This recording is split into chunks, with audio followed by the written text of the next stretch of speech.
Hey guys, and welcome to How to Guide. In this tutorial, we're gonna look at how to activate your Woodforest debit card. Now let's begin. On any browser of your choice, simply type woodforest.com and hit on enter right now.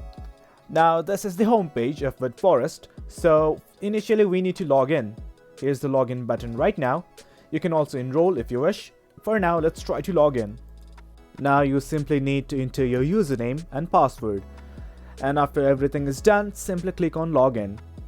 After you have logged in, you will be able to enter your debit card details and also create a PIN for your debit card. That is how you activate your debit card for Woodforest online. There's also another section that I would like to cover. For instance, you can activate or deactivate your debit card of Woodforest through your mobile device as well. You simply have to download the Woodforest mobile application and log in your credentials, and simply you can activate or deactivate your debit card right here. Well guys, that's it for the video. Hope you guys found this video informative, and for more content like this, do remember to hit like, share and subscribe. Thank you.